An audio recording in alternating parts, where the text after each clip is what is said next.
નમસ્કાર। આજે હું બનાવું છું કારેલાનું શાક, જે નાનાથી મોટા બધાને ખાવાનું ભાવશે અને બધા માગીને ખાશે। તો મેં 500 ગ્રામ એકદમ તાજા નાની સાઈઝના કારેલા પસંદ કરી લીધા છે અને સરસ ધોઈ અને કોરા કરી લીધા છે। હવે આ રીતે ગોળ કાપી લીધા છે અને જે પાકા બીજ હોય છે, કડક બીજ હોય છે, એ વચ્ચેથી કાઢી નાખવાના છે, પણ કાચા બીજ હોય છે એનો કોઈ વાંધો નહીં, એ સરસ રીતે તળાઈ જશે। તો આ રીતે કારેલાને કઢાઈમાં ટ્રાન્સફર કરી લીધા છે અને એમાં મસાલા એડ કરું છું। તો સ્વાદ અનુસાર મીઠું, આ છે આમચૂર પાવડર, ગરમ મસાલો, હળદર પાવડર, મરચું, ધાણા જીરું પાવડર અને 2 મોટા ચમચા ભરી અને ચણાનો લોટ ઝીણો નાખ્યો છે। આમાં આમચૂર પાવડરથી ખૂબ જ સરસ ટેસ્ટ આવતો હોય છે। હવે આ ચોખાનો લોટ નાખ્યો છે, જેટલો જ આપણે ચણાનો લોટ નાખ્યો છે 2 ચમચા, તો 2 ચમચા આ ચોખાનો લોટ એડ કરી લીધો છે અને બધા જ કારેલાને સરસ રીતે કોટ થઈ જાય એ રીતે મસાલો અને લોટ મિક્સ કરી લેવાનું છે અને થોડી વાર માટે એને સેટ થવા માટે મૂકી દીધું છે।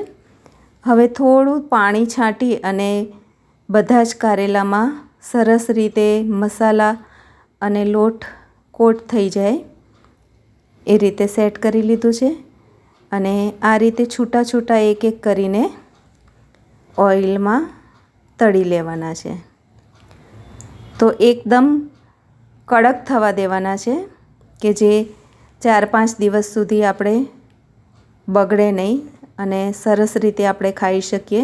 તો આ સબ્જી આપણે કઢી ભાત સાથે, દાળ ભાત સાથે બહુ જ ટેસ્ટી લાગતી હોય છે અને બહારગામ જઈએ તો પણ આપણે એને લાંબી મુસાફરીમાં લઈ જઈ શકીએ છીએ અને ખૂબ જ ટેસ્ટી લાગતું હોય છે। નાના બાળકો પણ માગીને ખાય એટલું ટેસ્ટી હોય છે અને કડવાહટ તો બિલકુલ લાગતી નથી, એટલે જેને કારેલા ના ભાવતા હોય એ પણ આ કારેલાનું શાક ખાશે તો વારંવાર માંગશે।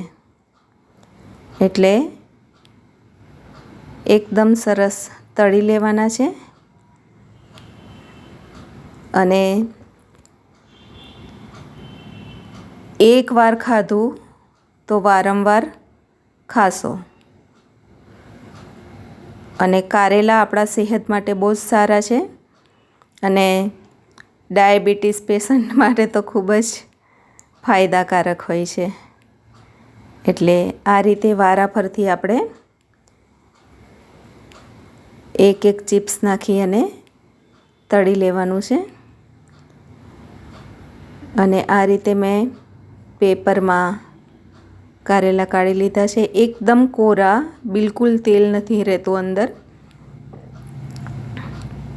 તો આ રીતે બધા જ કારેલાને આપણે તળી લેવાના છે। હવે ચાટ મસાલો અને સંચર પાવડર ઉપરથી એડ કરી લીધો છે।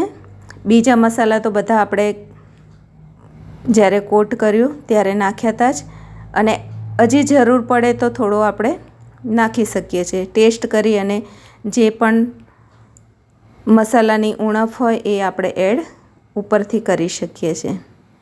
તો તૈયાર છે ખૂબ જ ટેસ્ટી કારેલાનું શાક, જે બધાને ખૂબ જ પસંદ પડે એવું છે। તો મિત્રો, તમે પણ બનાવો અને તમે પણ ખાઓ। Thank you.